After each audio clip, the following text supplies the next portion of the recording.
Hello everyone, welcome to my channel Savitri Sunita vlogs. ಎಲ್ಲರೂ ಹೆಂಗದಿರಿ? ಎಲ್ಲರೂ ಆರಾಮದಿರಿ ಅಂತ ಅನ್ಕೋತೀನಿ. ನಾವು ಆರಾಮದೀವಿ.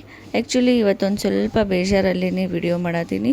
ಯಾಕಂತಂದರೆ ಇವತ್ತು ನಮ್ಮ ಸವಿತಾ, ಆಮೇಲೆ ನಮ್ಮ ಸಹನಾ, ನಮ್ಮ ಕವಿತಾ 3 ಜನ ಗಂಡನ ಮನೆಗೆ ಹೊಂಟಾರು. ಸೊ ಹೀಗಾಗಿ ಒಂದು ಸ್ವಲ್ಪ ಬೇಜಾರಾಗತೈತಿ. ಆ್ಯಕ್ಚುಲಿ ಇದು ಸಂಡೇ ಅದು ವ್ಲಾಗನ್ನು ಅಪ್ಲೋಡ್ ಮಾಡತ್ತೀನಿ. ಒಂದು ಸ್ವಲ್ಪ ನನಗೂ ವಿಡಿಯೋಸ್ನ ಎಡಿಟ್ ಮಾಡೋದಕ್ಕೆ, ಆಮೇಲೆ ವಾಯ್ಸ್ ರೆಕಾರ್ಡಿಂಗ್ ಮಾಡೋದಕ್ಕೆ ನನಗೂ ಒಂದು ಸ್ವಲ್ಪ ಟೈಮ್ ಸಿಗ್ತಿಲ್ಲ. ಸೊ ಹೀಗಾಗಿ ಅಪ್ಲೋಡ್ ಮಾಡೋದು ಒಂದು ಸ್ವಲ್ಪ ಲೇಟ್ ಆಗ್ತಾಯಿದೆ ಅಷ್ಟೇ. ಇಲ್ಲಿ ನಮ್ಮಮ್ಮ ರವೆ ಉಂಡೆ ಮಾಡೋದಕ್ಕೆ ಅಂತ ಹೇಳಿ ರವೆನ ಆನ್ ಮಾಡಿ ಎಲ್ಲ ರೆಡಿ ಮಾಡಿ ಕೊಟ್ಟಿದ್ರು. ಸೊ ನಮ್ಮ ಸವಿತಾ, ಕವಿತಾ, ಆಮೇಲೆ ನಮ್ಮ ಪವಿತ್ರ 3 ಜನ ಸೇರಿಕೊಂಡು ಇಲ್ಲಿ ಉಂಡಿನ ಮಾಡತ್ತಿದ್ರು. ಅವರು ಒಂದು 2 ದಿನದ ಮುಂಚೆನೇ ಬ್ಯಾಗನ್ನು ಪ್ಯಾಕ್ ಮಾಡಿಟ್ಟಿದ್ರು. ಆ್ಯಕ್ಚುಲಿ ಅವರು ಬಂದು ಒಂದು 1.5 ತಿಂಗಳ ಮೇಲೇ ಆಯಿತು. ಸೊ ನಿಯರ್ಲಿ ಒಂದು 2 ಮಂತ್ ಆಗೋಕ್ಕೆ ಬಂದು. ಸೊ ಹೀಗಾಗಿ ಅವ್ರ ಸಾಮಾನು, ಆಮೇಲೆ ಅವ್ರ ಬಟ್ಟೆ, ಆಮೇಲೆ ಮಕ್ಕಳ ಬಟ್ಟೆ, ಮಕ್ಕಳ ಆಡೋ ಸಾಮಾನು ಎಲ್ಲನೂ ಆ ಕಡೆ ಈ ಕಡೆ ಆಗಿರ್ತಾವಲ್ಲ. ಸೊ ಎಲ್ಲ ಹುಡುಕಾಡಿ ತಂದು ಇಟ್ಟು ಬ್ಯಾಗ್ ಎಲ್ಲ ಪ್ಯಾಕ್ ಮಾಡ್ಬೇಕಂದ್ರೆ ದೊಡ್ಡ ಕಷ್ಟದ ಕೆಲಸನೇ. ಸೊ ಹೀಗಾಗಿ ಒಂದು 2 ದಿನದಕ್ಕಿಂತ ಮುಂಚೆನೇ ಬ್ಯಾಗನ್ನು ಪ್ಯಾಕ್ ಮಾಡೋದಕ್ಕೆ ಸ್ಟಾರ್ಟ್ ಮಾಡಿದರು. ಇಲ್ಲಿ ನಮ್ಮ ಅಕ್ಕಂದು ತಲೆ ಬಾಚಾತೀನಿ. ಆ್ಯಕ್ಚುಲಿ ಎಲ್ಲರ ಮನೆಯಲ್ಲಿ ಅಕ್ಕಗಳು ತಂಗಿಂದು ತಲೆ ಬಾಚಿದ್ರೆ, ನಮ್ಮ ಮನೆಯಲ್ಲಿ ಉಲ್ಟಾ, ತಂಗಿ ಅಕ್ಕನ ತಲೆನ ಬಾಚಬೇಕು. ಅವಳು ಊರಿಗೆ ಬಂದರೆ ಅಂದರೆ ಮುಗೀತು, ಅದೊಂದು ಎಕ್ಸ್ಟ್ರಾ ಕೆಲಸ ನನಗೆ. ಸೊ ಪ್ರತಿದಿನವೂ ನಾನೇ ಅವ್ರ ತಲೆನ ಬಾಚಬೇಕು. ಪ್ರತಿದಿನ ಅಂದರೂ ಎಲ್ಲಾದರೂ ಹೋಗಬೇಕಾದ್ರೆ ಅವಳು ನನ್ನ ಹತ್ರನೇ ಬರ್ತಾಳೆ ತಲೆ ಹಿಕ್ಕು ಅಂತ ಹೇಳಿ. ಒಂದು ಜಡೆ ಹಾಕಿಬಿಟ್ರೆ ಮುಗೀತು, ಅವಳಿಗೆ ಒಂದು ಫುಲ್ ಡೇ ಆರಾಮಾಗಿ ಕಂಫರ್ಟಾಗಿರ್ತಾಳೆ. ಅದನ್ನೇ ಹೇಳ್ತಿರ್ತಾಳೆ, ನೀವು ಒಂದು ಜಡೆ ಹಾಕಿದರೆ ಆರಾಮಾಗಿರುತ್ತೆ, ನನಗೆ ಆರಾಮ ಅನಿಸುತ್ತೆ ಅಂತ ಹೇಳಿ. ಸೊ ಹೀಗಾಗಿ ನನ್ನ ಹತ್ರನೇ ಬರ್ತಾಳೆ ತಲೆ ಬಾಚು ಅಂತ ಹೇಳಿ. ಆ್ಯಕ್ಚುಲಿ ನಾನು ತಲೆ ಬಾಚಬೇಕಾದ್ರೂ ಅವ್ರ ಜೊತೆ ಜಗಳಾಡ್ಕೊತಾನೇ ಇರ್ತಿರ್ತೀನಿ. ನಿನಗೆ ಮತ್ತೆ ಯಾರು ಸಿಗೋದಿಲ್ಲ, ಬರೀ ನನ್ನ ಕಡೆನೇ ಬರ್ತಿಲ್ಲ ಅಂತ ಹೇಳಿ. ಬಟ್ ಆದರೂ ಅವ್ಳು ತಲೆ ಬಾಚೋದಕ್ಕೆ ಏನೋ ಒಂಥರ ಖುಷಿ ಇರುತ್ತೆ. ಆಮೇಲೆ ಅದರಲ್ಲಿ ಪ್ರೀತಿನೂ ಇರುತ್ತೆ. ಅಕ್ಕ ತಂಗಿ ಬಾಂಡಿಂಗ್ ಅಂದರೆ ಹೀಗೆ ಎಲ್ಲ. ಅವಳು ನನಗೆ ಹೆಲ್ಪ್ ಮಾಡೋದು, ನಾವು ಅವಳಿಗೆ ಹೆಲ್ಪ್ ಮಾಡೋದು ಇದೇ ಇರುತ್ತೆ. ನಮ್ಮ ಆಯಿ ಇಲ್ಲಿ ಊಟ ಮಾಡತ್ತಿದ್ಲು. ಅವಳು ಊಟ ಮಾಡುವಾಗ ಒಮ್ಮೆ ಕ್ಯಾಮ್ರಾ ಆನ್ ಮಾಡಿರ್ತೀನಿ, ಬೇಯ್ತಿರ್ತಾಳೆ, ನಾನು ಹೊಟ್ಟೆ ಕೆಡಿಸ್ತೀಯ ವಿಡಿಯೋ ಮಾಡಿ ಅಂತ ಹೇಳಿ. ಆಮೇಲೆ ಇಲ್ಲಿ ನಮ್ಮ ಕವಿತಾ ಬದ್ನೆಕಾಯಿ ಪಲ್ಯ ಮಾಡತ್ತಿದ್ಲು. ಅಂದರೆ ಊರಿಗೆ ಹೊಂಟಿದ್ರಲ್ಲ, ಸೊ ಹೀಗಾಗಿ ಬುತ್ತಿ ಕಟ್ಕೊಂಡು ಹೋಗ್ಬೇಕಲ್ಲ ಗಂಡನ ಮನೆಗೆ, ಹೀಗಾಗಿ ಬದ್ನೆಕಾಯಿ ಪಲ್ಯನ ಮಾಡತ್ತಿದ್ಲು. ಆಮೇಲೆ ನಮ್ಮ ಪವಿತ್ರ ಇಲ್ಲಿ ಚುನ್ಮುರಿ ಚೂಡ ಮಾಡತ್ತಿದ್ಲು. ಸೊ 10 ಸೇರಷ್ಟು ಚುನ್ಮುರಿನ ತರಿಸಿದ್ರು. ಸೊ ಹೀಗಾಗಿ ಅವಳೇ ಚೂಡ ಮಾಡೋದಕ್ಕೆ ಕುಂತಿದ್ಲು. ಆಮೇಲೆ ಇದೇ ಟೈಮಲ್ಲಿ ಗ್ಯಾಸ್ ಕೈ ಕೊಡ್ತು. ಸೊ ಹೀಗಾಗಿ ಏನು ಮಾಡೋಕ್ಕಾಗಲ್ಲ. ಸೊ ಮತ್ತೆ ಅವಳು ಒಲೆ ಮುಂದೆ ಕುಂತ್ಕೊಂಡೇ ಚುನ್ಮುರಿ ಚೂಡನ ಮಾಡಿದ್ಲು. ಆ್ಯಕ್ಚುಲಿ 3 ಜನಕ್ಕೆ ಚೂಡ ಮಾಡಬೇಕಾಗಿತ್ತು, ಸವಿತಾಗೆ, ಸಹನಾಗೆ ಮತ್ತು ಕವಿತಾಗೆ. 3 ಜನಕ್ಕೆ ಮಾಡಿ 3 ಜನಕ್ಕೂ 3 ಚೀಲ ಮಾಡಿ ಪ್ಯಾಕ್ ಮಾಡಿ ಎಲ್ಲ ಕಟ್ಟಿಟ್ಲು. ಅಂದರೆ 3 ಜನಕ್ಕೂ ಎಷ್ಟೆಷ್ಟು ಬೇಕಲ್ಲ, ಅಂದರೆ ಅವ್ರ ಮನೆಯಲ್ಲಿ ಎಷ್ಟು ಜನ ಇದ್ದಾರೆ ಅದರ ಮೇಲೆ ಚುನ್ಮುರಿ ಚೂಡನ ಪ್ಯಾಕ್ ಮಾಡಿ ಎಲ್ಲನೂ ಕಟ್ಟಿ ರೆಡಿ ಮಾಡಿಟ್ಲು. ಆಮೇಲೆ ನಮ್ಮಮ್ಮ ಇಲ್ಲಿ ಬುತ್ತಿ ಕಟ್ಟೋದಕ್ಕೆ ಬದನೆಕಾಯಿ ಪಲ್ಯ ಒಂದೇ ಥರ ಆಗುತ್ತೆ ಅಂತ ಹೇಳಿ ಜುಣ್ಕದ ವಡೆನ ಮಾಡತ್ತಿದ್ರು. ನಮ್ಮ ಉತ್ತರ ಕರ್ನಾಟಕದ ಕಡೆ ಬುತ್ತಿ ಕಟ್ಟಬೇಕಾದ್ರೆ ಬದನೆಕಾಯಿ ಪಲ್ಯ ಅಥವಾ ಜುಣ್ಕದ ವಡೆ ಅಥವಾ ಬೇಳೆ ಪಲ್ಯ, ಇವು 3ರಲ್ಲಿ ಒಂದು 2 ಐಟಮ್ ಆದರೂ ಕಂಪಲ್ಸರಿ ಇದ್ದೇ ಇರ್ತವೆ. ಜುಣ್ಕದ ವಡೆ ಅಂತೂ ನಮ್ಮ ಉತ್ತರ ಕರ್ನಾಟಕದ ಕಡೆ ಆಲ್ ಟೈಮ್ ಫೇವ್ರೇಟ್, ಆಮೇಲೆ ಆಲ್ ಟೈಮ್ ಡಿಶ್ ಅಂತಲೇ ಹೇಳ್ಬೋದು. ಆಮೇಲೆ ಇಲ್ಲಿ ನಮ್ಮ ಕಾಕು ಹೋಳಿಗೆನ ಮಾಡತ್ತಿದ್ರು, ಬೇಳೆ ಹೋಳಿಗೆ. ಆ್ಯಕ್ಚುಲಿ ಇವತ್ತು ಯಾಕೆ ಹೋಳಿಗೆ ಅಂತ ಅಂದರೆ ಹುಣ್ಣಿಮೆನೂ ಇಲ್ಲ, ಅಮಾವಾಸ್ಯೆನೂ ಇಲ್ಲ, ಆದರೂ ನಮ್ಮ ಮನೇಲಿ ಇವತ್ತು ಹೋಳಿಗೆ ಮಾಡತ್ತಿದ್ರು. ಅಂದರೆ 3 ಜನ ಹೆಣ್ಮಕ್ಳು ಗಂಡನ ಮನೆಗೆ ಹೊಂಟಿದ್ರಲ್ಲ, ಸೊ ಹೀಗಾಗಿ ಹೋಳಿಗೆ ಆಮೇಲೆ ಶಿಕರ್ನಿ ತಿಂದು ಹೋಗ್ತಾರೆ ಅಂತ ಹೇಳಿ ಹೋಳಿಗೆ ಮಾಡತ್ತಿದ್ರು. ತವ್ರ ಮನೆ ಅಂದರೆ ಹೀಗೆ ಅಲ್ವಾ, ಹೆಣ್ಮಕ್ಳು ಬಂದು ಒಂದು 2 ತಿಂಗಳಾದ್ರೂ ಮತ್ತೆ ಹೋಗಬೇಕಾದ್ರೆ ಅವ್ರಿಗೆ ತಿಂದು ಹೋಗ್ತವೆ ನಮ್ಮ ಮಕ್ಕಳು ಅಂತ ಹೇಳಿ ಹೋಳಿಗೆ ಆಮೇಲೆ ಶಿಕರ್ನಿನ ಮಾಡತ್ತಿದ್ರು ನಮ್ಮಮ್ಮ ಮತ್ತು ನಮ್ಮ ಕಾಕು. ಆ್ಯಕ್ಚುಲಿ ತಾಯಂದಿರಿಗೆ ಮಕ್ಕಳು ಏನು ತಿಂದರು ಎಂಥ ತಿಂದ್ರೂ ಸಮಾಧಾನನೇ ಇರೋದಿಲ್ಲ. ಇನ್ಮೇಲೆ ಎಲ್ಲರೂ ಗಂಡನ ಮನೆಗೆ ಹೊಂಟಾರಲ್ಲ ಅಂತ ಹೇಳಿ ಸ್ಪೆಷಲ್ ಫುಡ್ಡನ್ನು ಪ್ರಿಪೇರ್ ಮಾಡಿದರು ಅಷ್ಟೇ. ಇಲ್ಲಿ ನಮ್ಮ ಸಹನಾ ಮಧ್ಯಾಹ್ನ ಟೈಮಲ್ಲಿನೇ ಬೇಗನೆ ಹೋಗೋದಕ್ಕೆ ರೆಡಿ ಆದಳು. ಆ್ಯಕ್ಚುಲಿ ಅವಿನಾಶ್ ಮಾಮ ಕಾರ್ ತೊಗೊಂಡು ಬಂದಿದ್ದರು ಕರೆಯೋದಕ್ಕೆ ಅಂತ ಹೇಳಿ. ಸೊ ನಮ್ಮೂರಿಂದ ಅವಳ ಗಂಡನ ಮನೆ ಒಂದು ಸ್ವಲ್ಪ ದೂರ ಆಗುತ್ತೆ, ಒಂದು 2 ಅವರ್ ಜರ್ನಿ ಆಗುತ್ತೆ. ಸೊ ಹೀಗಾಗಿ ಈವ್ನಿಂಗ್ ಟೈಮಲ್ಲಿ ಮಳೆ ಗಾಳಿ ಬಂದರೂ ಬರ್ಬೋದು ಅಂತ ಹೇಳಿ ಬೇಗನೆ ಹೋಗೋದಕ್ಕೆ ರೆಡಿ ಆದಳು. ಆ್ಯಕ್ಚುಲಿ ಅವಳು ಇಷ್ಟು ದಿನದಲ್ಲಿ ಗಂಡನ ಮನೆಗೆ ಹೋಗಬೇಕಾದ್ರೆ ಒಂದು ಸಲನೂ ಹತ್ತಿದ್ದನ್ನ ನೋಡೇ ಇಲ್ಲ. ಅವಳು ಫಸ್ಟ್ ಟೈಮ್ ಹೋಗಬೇಕಾದ್ರೆ ಏನು ಹತ್ತಿದ್ಲಲ್ಲ ಅಷ್ಟೇ. ಅದಾದಮೇಲೆ ಅವಳು ಎಷ್ಟು ಸಲ ಗಂಡನ ಮನೆಗೆ ಹೋಗಬೇಕಾದ್ರೂ ಒಂದು ಸಲನೂ ಹತ್ತೇನೇ ಇಲ್ಲ. ಬಟ್ ಈ ಸಲ ಫಸ್ಟ್ ಟೈಮ್ ಹತ್ತಲು. ಯಾಕಂತಂದರೆ ನನ್ನ ಮಗಳನ್ನ ಬಿಟ್ಟು ಹೋಗೋದಕ್ಕೆ ಅವಳಿಗೆ ಫುಲ್ ಫೀಲ್ ಆಗತ್ತಿತ್ತು. ವಿಜಯಲಕ್ಷ್ಮಿನ ಬಿಟ್ಟು ಹೋಗೋದಕ್ಕೆ ಫುಲ್ ಬೇಜಾರಾಗತ್ತಿತ್ತು. ವಾಪಸ್ ನನ್ನ ರೂಮಿಗೆ ಬರೋದು, ಅವಳಿಗೆ ಕಿಸ್ ಕೊಡೋದು, ಬಾಯ್ ಮಾಡೋದು ಇದನ್ನೇ ಮಾಡತ್ತಿದ್ಲು. ಫುಲ್ ಬೇಜಾರಲ್ಲೇ ಅವಳನ್ನು ಬಿಟ್ಟು ಹೋದ್ಲು.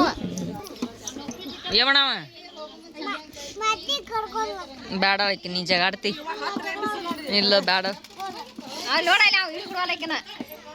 ಅವ್ರ ಮನೆಗೆ ಹೋಗ ಸಾಲ ಅಲ್ಲೋ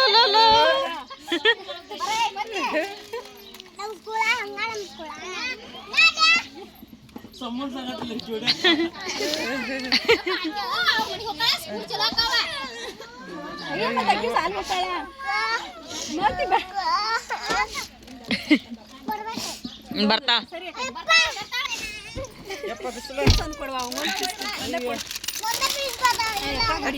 ಸರಿ ಸಾಸಿನ ಕೊಡ ಎಂತ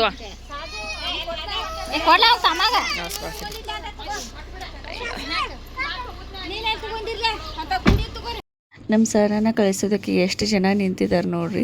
ನಮ್ಮ ವೈನಿಗಳಂತೂ ಸಹನ ಹೋಗ್ಬೇಕಾದ್ರೆ ಎಲ್ಲೂ ಹೋಗೋದಿಲ್ಲ. ಅದು ಎಂಥ ಕೆಲಸ ಇದ್ದರೂ ಹೊಲದಲ್ಲಿ ಅದನ್ನ ಬಿಟ್ಟು ಬಂದು ಅವಳನ್ನು ಕಳಿಸ್ಕೊಡ್ತಾರೆ, ಅಷ್ಟು ಪ್ರೀತಿ ಅವಳ ಮೇಲೆ. ಸೊ ಫೈನಲಿ ಅವಳು ಹೋದ್ಲು. ಆ್ಯಕ್ಚುಲಿ ಹೋಗ್ಬೇಕಾದ್ರೆ ಎಲ್ಲರಿಗೂ ಒಂದು ಸ್ವಲ್ಪ ಅಳುನೇ ಬಂತು. 1-2 ತಿಂಗಳಾಯಿತು ಎಲ್ಲರೂ ಕೂಡಿನೇ ಇದ್ವಲ್ಲ, ಸೊ ಹೀಗಾಗಿ ಸ್ವಲ್ಪ ಬೇಜಾರಾಯಿತು ಎಲ್ರಿಗೂ. ಆಮೇಲೆ ಎಲ್ಲರೂ ಅಳೋದಕ್ಕೇ ಸ್ಟಾರ್ಟ್ ಮಾಡಿದರು. ಆಮೇಲೆ ನಿಹಾಲ್ ಮತ್ತು ಮಹತಿ ಅವ್ರು ಸ್ವಲ್ಪ ಕಾನ್ವರ್ಸೇಷನ್ ನೋಡಿ ಇಬ್ಬರು ಒಬ್ಬರನ್ನೊಬ್ಬರು ಬಿಟ್ಕೊಡೋದಕ್ಕೆ ರೆಡಿ ಇರಲ್ಲ. ಸೊ ಹೀಗಾಗಿ ಆ ಒಂದು ಕಾನ್ವರ್ಸೇಷನ್ ನೋಡಿ ಬೇಜಾರಾಯಿತು ಎಲ್ಲರಿಗೂ. ಅದಕ್ಕೆ ಒಂದು ಸ್ವಲ್ಪ ಎಲ್ರಿಗೂ ಕಣ್ಣಲ್ಲಿ ನೀರು ಬಂತು. ಇಲ್ಲಿ ನನ್ನ ಮಗ ಎದ್ಬಿಟ್ಟ. ಸೊ ಅವನು ಎದ್ದು ಹೋಳಿಗೆ ಮತ್ತು ಶ್ರೀಕರ್ಣಿಯನ್ನು ತಿಂದ. ಯಾರು ಮಾಡಿದ್ದು ಅಂತ ಕೇಳಿದರೆ ಅಮ್ಮಮ್ಮ ಮಾಡಿದ್ದು, ಸೂಪರ್ ಆಗಿದೆ ಅಂತ ಹೇಳ್ತಾನೆ. ಸೊ ಫಸ್ಟ್ ಟೈಮ್ ಅವನಿಗೆ ಹೋಳಿಗೆ ಮತ್ತು ಶ್ರೀಕರ್ಣಿನ ಹಾಕಿಕೊಟ್ಟಿದ್ದೆ. ಸೊ ಏನೋ ಇಷ್ಟಪಟ್ಟು ತಿಂತಾಯಿದ್ದ. ಆಮೇಲೆ ಇಲ್ಲಿ ಈವ್ನಿಂಗ್ ಟೈಮಲ್ಲಿ ನಮ್ಮ ಸವಿತಾ ಮತ್ತು ಕವಿತಾ ಇಬ್ಬರು ಹೋಗೋದಕ್ಕೆ ರೆಡಿ ಆದರು. ಅವರು ಆ್ಯಕ್ಚುಲಿ ಇಲ್ಲೇ ಗುರ್ಲಾಪುರದಲ್ಲಿನೇ ಇರೋದು ಅವ್ರ ಗಂಡನ ಮನೆ. ನಮ್ಮ ಮನೆಯಿಂದ ಒಂದು 10 ನಿಮಿಷದ ಹಾದಿ ಇದೆ ಅಷ್ಟೇ. ಸೊ ಹೀಗಾಗಿ ಈವ್ನಿಂಗ್ ಟೈಮಲ್ಲಿ ಒಂದು 5 ಗಂಟೆ ಸುಮಾರಿಗೆ ಹೋಗೋದಕ್ಕೆ ರೆಡಿ ಆದರು. ಅಟ್ ಅ ಟೈಮ್ನೇ ಇಬ್ಬರು ಹೋಗ್ತೀವಿ ಅಂತ ಹೇಳಿ ಒಂದೇ ಕಾರಲ್ಲೇ ಇಬ್ಬರು ಹೋದರು. ಸೊ ಮನೆ ಎಲ್ಲ ಒಂದೇ ದಿನಾನೇ ಒಮ್ಮಿಲೇನೆ ಖಾಲಿ ಆಯಿತು. ಸೊ ಅದು ನೋಡಿ ಎಲ್ಲರಿಗೂ ಬೇಜಾರಾಯಿತು ಅಷ್ಟೇ. ಬಟ್ ಏನೂ ಮಾಡೋಕ್ಕಾಗಲ್ಲ, ಹೆಣ್ಮಕ್ಳು ಎಷ್ಟು ದಿನ ಇರಬೇಕು ಮನೆಯಲ್ಲಿ, 1 ದಿನ ಚಂದ 2 ದಿನ ಚಂದ ಅಷ್ಟೇ. ಸೊ ಒಮ್ಮಿಲ್ದ 1 ದಿನ ಗಂಡನ ಮನೆಗೆ ಹೋಗಲೇಬೇಕಲ್ಲ. ಸೊ ಇವಾಗ ಏನೋ ನೆಸಸರಿ ಇತ್ತು, ಅಂದರೆ ಸೂಟಿ ಇತ್ತು, ಸಮ್ಮರ್ ಡೇಸು, ಮಕ್ಕಳೆಲ್ಲರೂ ಎಂಜಾಯ್ ಮಾಡ್ತಾರೆ ಅಂತ ಹೇಳಿ ತವ್ರ ಮನೆಗೆ ಬಂದಿರ್ತೀವಿ ಅಷ್ಟೇ. ಸೊ ಸೂಟಿ ಎಲ್ಲ ಮುಗಿದ ಮೇಲೆ ಮತ್ತೆ ನಮ್ಮದು ರುಟೀನ್ ಸ್ಟಾರ್ಟ್ ಇದ್ದೇ ಇರುತ್ತೆ. ಆ್ಯಕ್ಚುಲಿ ಇನ್ನೊಂದು ವಿಷಯ ಏನು ಅಂತ ಅಂದರೆ 1 ವೀಕ್ ಆಯಿತು ನಾವು 5 ಜನ ಒಬ್ಬರನ್ನೊಬ್ಬರನ್ನ ಬಿಟ್ಟು ಅಳಗಾಡಿನೇ ಇಲ್ಲ. ಎಲ್ಲಿ ಕುಂತ್ರೂ 5 ಜನ ಕುಂತ್ಕೊಂಡೇ ಮಾತು ಹೇಳ್ತಿದ್ವಿ. 5 ಜನ ಸೇರಿಕೊಂಡೇ ಊಟ ಮಾಡೋದು, ಆಮೇಲೆ ದಣಿಗೆ ಹಾಕೋದು, ಇದೇ ಮಾಡ್ತಿದ್ವಿ. ಸೊ ಇನ್ನೇನು ನಾವು ನೆಕ್ಸ್ಟ್ ಮೀಟ್ ಆಗೋದು ದೀಪಾವಳಿಯಲ್ಲಿ, ಅಥವಾ ನೆಕ್ಸ್ಟ್ ಏನಾದರೂ ಒಂದು ಮನೇಲಿ ದೊಡ್ಡ ಫಂಕ್ಷನ್ ಬಂದರೆ, ಅಥವಾ ಇಲ್ಲ ಅಂತಂದರೆ ನೆಕ್ಸ್ಟ್ ಇಯರ್ ಸಮ್ಮರ್ ಹಾಲಿಡೇಸ್ಗೆ ನಾವು ಮೀಟ್ ಆಗಬೇಕಾಗಿತ್ತು. ಸೊ ಹೀಗಾಗಿ 1 ವೀಕ್ ಆಯಿತು ಫುಲ್ 5 ಜನ ಡಿಸ್ಕಷನ್ ಮಾಡ್ತಿದ್ವಿ, 5 ಜನ ಸೇರ್ಕೊಂಡು ಮಾತು ಹೇಳ್ತಿದ್ವಿ. ಕೆಲವೊಂದು ಸಲ ನನಗೆ ಬೈಯೋರು, ಬಾಣಂತಿ ಜೊತೆ ಜಾಸ್ತಿ ಮಾತು ಹೇಳಬೇಡ್ರಿ, ಅವ್ರ ಜೊತೆ ಹೋಗಿ ಕೂಡಬೇಡ್ರಿ ಅಂತ ಹೇಳಿ. ಸೊ ಅವಾಗ ನಾ ಏನು ಮಾಡ್ತಿದ್ದೆ, ಅವ್ರು ಎಲ್ಲಿ ಕೂತ್ಕೋತಿದ್ರಲ್ಲ ನಾನು ಅಲ್ಲೇ ಹೋಗಿ ಕುಂತು ಅವ್ರ ಜೊತೆ ಮಾತು ಹೇಳೋದಕ್ಕೆ ಸ್ಟಾರ್ಟ್ ಮಾಡ್ತಿದ್ದೆ. ನಮ್ಮ ಡಿಸ್ಕಷನ್ ಬರೀ ಏನಿರ್ತಿತ್ತು ಅಂದರೆ ನಮ್ಮ ಫ್ಯಾಮ್ಲಿ ಬಗ್ಗೆ ನಾವು ಹೇಳ್ತಿದ್ವಿ, ಅವ್ರ ಫ್ಯಾಮ್ಲಿ ಬಗ್ಗೆ ಅವ್ರು ಹೇಳ್ತಿದ್ರು. ಆಮೇಲೆ ನಾವೆಲ್ಲ ಹಿಂಗೆ ಇರ್ತೀವಿ ಅಂತ ನಾವು ಹೇಳ್ತಿದ್ವಿ. ಅವರು ನಾವೆಲ್ಲ ಫ್ಯಾಮ್ಲಿ ಹಿಂಗೆ ಇರ್ತೀವಿ, ನಾವು ಇಲ್ಲೆಲ್ಲ ಹೋಗ್ತೀವಿ, ಅಲ್ಲೆಲ್ಲ ಸುತ್ತಾಡ್ತೀವಿ ಅಂತ ಅವರೆಲ್ಲರೂ ಹೇಳ್ತಿದ್ರು. ಆಮೇಲೆ ಏನಾದರೂ ಒಂದು ಸ್ಪೆಷಲ್ ಡಿಶ್ ಇದ್ದರೆ, ನಾ ಈ ಒಂದು ಅಡುಗೆನ ಈ ಥರ ಮಾಡ್ತೀನಿ, ಆ ಥರ ಅಡುಗೆನ ಟ್ರೈ ಮಾಡಿದೆ, ಆಮೇಲೆ ಹೊಸದಾಗಿ ಏನಾದರೂ ಟ್ರೈ ಮಾಡಿದ್ರೆ ಅದನ್ನ ಹೇಳೋದು, ಆಮೇಲೆ ನಾವೇನಾದರೂ ಹೊಸದಾಗಿ ಟ್ರೈ ಮಾಡಿದೆ ನಾವು ಹೇಳೋದು, ಬರೀ ಇಂಥದ್ದೇ ಡಿಸ್ಕಷನ್ ಇರ್ತಿತ್ತು. ಆಮೇಲೆ ಎಲ್ಲದಕ್ಕಿಂತ ಹೆಚ್ಚಾಗಿ ಅಂದರೆ ಬ್ಯೂಟಿ ಪ್ರಾಡಕ್ಟ್ಸ್ ಬಗ್ಗೆ ಡಿಸ್ಕಷನ್ ಮಾಡೋದು, ಆಮೇಲೆ ಆನ್ಲೈನ್ ಶಾಪಿಂಗು, ಬರೀ ಇದೇ ಡಿಸ್ಕಷನ್ ಆಗ್ತಿತ್ತು. ಆನ್ಲೈನಲ್ಲಿ ಆ ಪ್ರಾಡಕ್ಟ್ ತರಿಸ್ಕೊಂಡು ಈ ಪ್ರಾಡಕ್ಟ್ ತರಿಸ್ಕೊಂಡು, ಆಮೇಲೆ ಈ ಕ್ರೀಮ್ ಚೆನ್ನಾಗಿದೆ, ಆ ಕ್ರೀಮ್ ಚೆನ್ನಾಗಿದೆ, ಬರೀ ಇಂಥದ್ದೇ ಡಿಸ್ಕಷನ್ ಮಾಡ್ತಿದ್ವಿ. ಆಮೇಲೆ ನಮ್ಮ ಮಾತೇ ಇದೇ ಆಗ್ತಿತ್ತು, ಬರೀ ಇದಕ್ಕೆ ಬೇಯಿಸ್ಕೋತಿದ್ವಿ ಮನೆಯಲ್ಲಿ, ಅದೇನು ಮಾತಾಡ್ಕೊತ ಕುಂಡಿರ್ತೀರಿ ಅಂತ ಹೇಳಿ. ಆಲ್ಮೋಸ್ಟ್ 1-2 ತಿಂಗಳಲ್ಲಿ ಜಗತ್ತಲ್ಲಿ ಇರೋವಂಥ ಎಲ್ಲ ವಿಷಯನೂ ಮುಗಿಸ್ಬಿಟ್ಟಿವಿ. ಆದ್ರೂ ಇನ್ನೂ ಏನೋ ಬಾಕಿ ಇತ್ತು ಅಂತಲೇ ನಮ್ಗೆ ಅನ್ನಿಸ್ತಾ ಇತ್ತು.